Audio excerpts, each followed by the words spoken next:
हमारे साथ हैं शैलेश पांडे, शिवसेना के नेता हैं, प्रवक्ता हैं। शैलेश, स्वागत है आपका।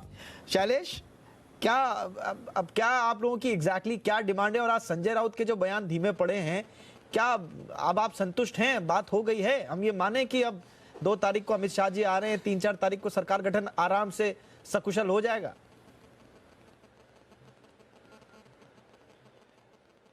जी दीपक जी, हम भी यही सब उम्मीद कर रहे हैं। और दीपक जी, मैं आपको बताना चाहूंगा कि भाजपा शिवसेना का जो गठबंधन है, ये जो युति है, ये नैसर्गिक युति है, 25 वर्ष पुरानी युति है। हिंदुत्व, राष्ट्रवाद, महाराष्ट्र के हित, मराठी मानुष के हित के लिए ये युति हुई है और ये युति लंबी चली है, ऐसी महाराष्ट्र की जनता की पूरी अपेक्षा है।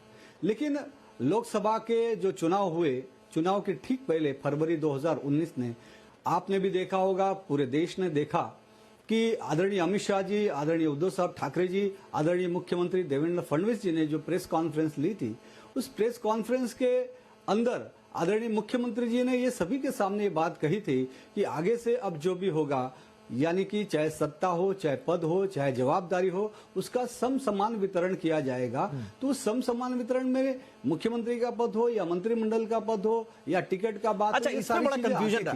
ठीक है शैलेश भाई, 1 मिनट मैं आशीष जी से रिएक्शन ले लेता हूं।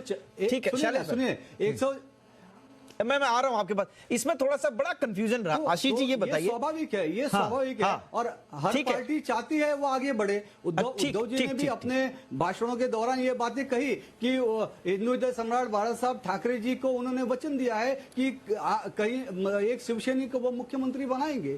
ठीक है, और ये बात वादा भी हुआ था, भगवान राम को मानने वाले भाजपा, यही वादे, इसी वादे पर आ रहा हूं मैं शैलेश। इसी वादे पर मैं आशीष जी से थोड़ा सा रोशनी चाहता हूं। आशीष जी, वाकई में जैसा शिवसेना दावा कर रही थी, 1 मिनट शैलेश, आ रहा हूं आपके पास। ठीक है शैलेश, आपके ऊपर सीधा मैं संक्षेप में उत्तर चाहूंगा। ये जो सीधे सीधे अवधेश जी ने बोला है, आपके ऊपर सीधे सीधे आरोप लगे कि आप बार्गेनिंग पोजीशन में इसलिए आए, बार्गेनिंग को इसलिए स्ट्रेच कर रहे हैं क्योंकि आपको डिप्टी सीएम का एक पद चाहिए, नंबर 1 आदित्य ठाकरे के लिए, और दूसरा आप चाहते हैं कि जो मलाईदार विभाग हैं, मंत्रालय हैं, ऐसी चर्चा है कि वो आपके पास आ जाएं। सारा खेल इसीलिए हो रहा है।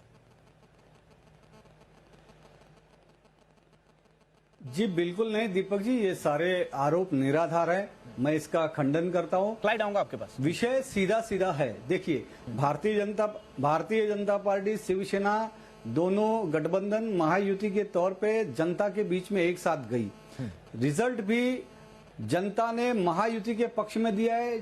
महाराष्ट्र की जनता ने mandate Bharatiya Janata party, Shiv Sena, RPI Mahayuti को दिया है। बिल्कुल। तो इससे कहीं भी ऐसा नहीं लगता है कि भाजपा शिवसेना में कहीं मतभेद रहा। दोनों ने मिलकर चुनाव लड़े। सब बयान तो आप ही लोगों ने दिया है। सिर्फ विषय सिर्फ एक पॉइंट पे आया कि आप ही मेरे, नहीं शैलेश भाई, आप ही मेरी डिबेट में जिस दिन नतीजे आए थे, मुख्यमंत्री शैलेश भाई जिस दिन नतीजे आए थे, आप मेरी डिबेट में थे, आप ही ने बोला था, आप कंपेयर कर रहे थे कि देखिए मूल भाव, देखिए 105 पर वो 122 से आ गए और हम लोग जो है 64 से 56 पे आए हैं। टेक्निकली देखा जाए तो हम ज्यादा फायदे में। आप उस दिन कंपेयर आप ही कर रहे थे, आज आप कह रहे हैं कि महायुति को मैंडेट मिला है।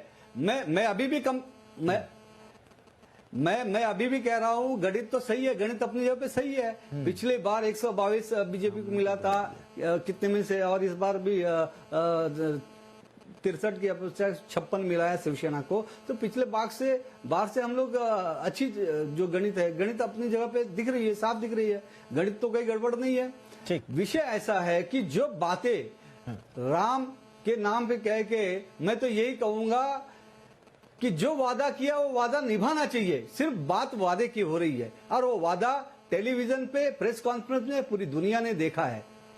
और ये वादे आप चुनाव के दौरान क्यों नहीं याद दिला रहे थे बीजेपी को? एक दूसरे से बात नहीं कर सकते? चुनाव के दौरान ये वादे क्यों नहीं याद दिला रहे थे आप? चुनाव से पहले आपने याद दिलाए, फिर गठबंधन हो गया, फिर वादे भूल गए। देखिए, फिर अब जिस महायुति से मेरे पहले अभी दीपक जी, अच्छा आऊंगा आपके पास। शैलेश जी का वो रिएक्शन फटाफट से ले लेता हूं। दीपक जी, शैलेश जी, आप यही जो आशीष जी पहले कह रहे थे कि 95 की याद दिला रहे हैं आप बीजेपी को, और यही आप कह रहे हैं कि उस समय शिवसेना ने बड़ा दिल दिखाकर बीजेपी की कम सीटें आने के बावजूद डिप्टी सीएम का पद दिया था। क्या आप यही चाह रहे हैं, एक डिप्टी सीएम, 14 मंत्री, एक एक राज्य मंत्री केंद्र में?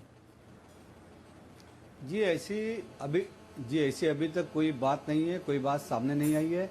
आप लोग भी देख रहे हैं, जो भी है वो सारी चीजें सामने हैं। अभी हमारे विधायक दल की कल मीटिंग है, कल वहाँ मीटिंग होगी, उसके बाद जो भी निर्णय लेंगे आदरणीय उद्धव साहब ठाकरे जी लेंगे।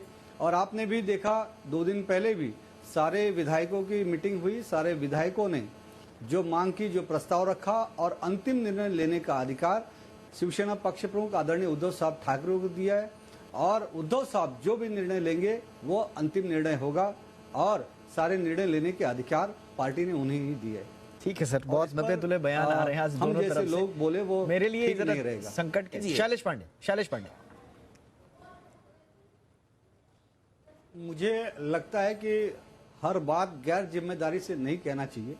हिंदू हृदय सम्राट आदरणीय बाला साहब ठाकरे जी का जो करिश्मा था, आज पूरा देश ही नहीं पूरा विश्व उनके करिश्मा को मानता है। महाराष्ट्र के घर घर में उनकी पूजा होती है, वो देवता के समान है। आप उनकी कंपैरिजन उद्धव साहब से करेंगे, आदित्य साहब से करेंगे, ये सही नहीं है। भगवान भगवान होता है, देवता देवता होता है, और बाकी के जो है वो अपनी जगह पे है। लेकिन उसके साथ ही आप उद्धव साहब ठाकरे जी की क्षमता, नेतृत्व क्षमता को कम नहीं आंक सकते।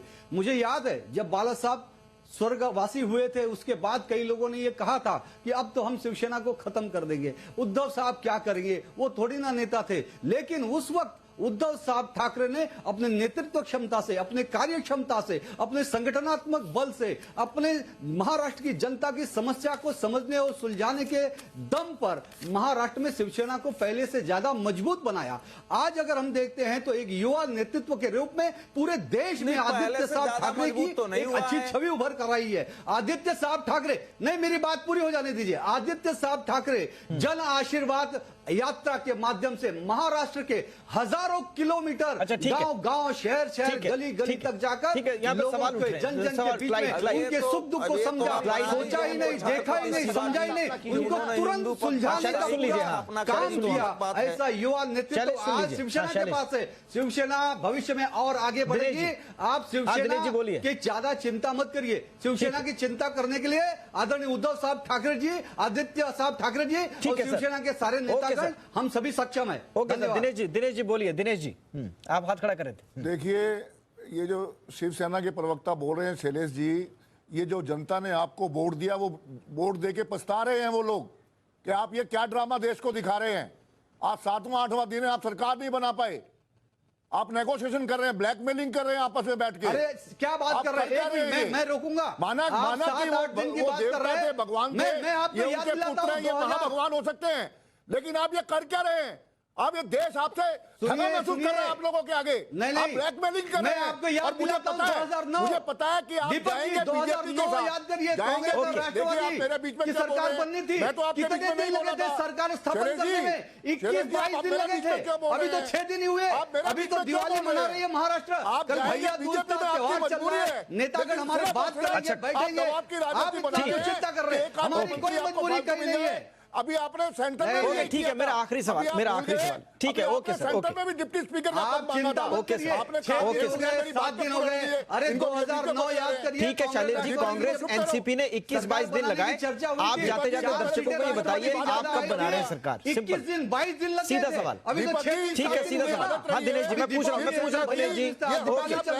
ओके, मेरे पास वक्त की कमी है, फटाफट से रिएक्शन। फटाफट से नेता दल का। ओके सर, कुछ क्लैरिटी होनी चाहिए। जो लोग हमारे इस चर्चा को सुन रहे हैं, थोड़ा सा क्लैरिटी उनको मिल जाए। आपने कहा कांग्रेस एनसीपी ने 21-22 दिन लगाए। शैलेश, कांग्रेस एनसीपी ने 21-22 दिन लगाए सरकार बनाने में। आप कितने दिनों में सरकार बना रहे हैं ये बताइए। शैलेश, आप कितने दिनों में सरकार बना रहे हैं बता दीजिए। अरे जब तक इनकी ब्लैकमेलिंग जी देखिए, कल हमारे विधायक दल का, हाँ बोलिए शैलेश जी बोलिए। कल हमारे विधायक, हाँ जी देखिए, कल हमारे देवेंद्र फडणवीस सारे विधायकों की विधायक बनेंगे। वहाँ पे विधायक दल के नेता चुने जाएंगे, कुछ भी फिर वहाँ पे बैठक होगी। इनको घर बैठा बीजेपी जो है, उद्धव साहब ठाकरे जी निर्णय लेंगे और जल्दी निर्णय होगा इस पर, आप चिंता मत करिए। ठीक है।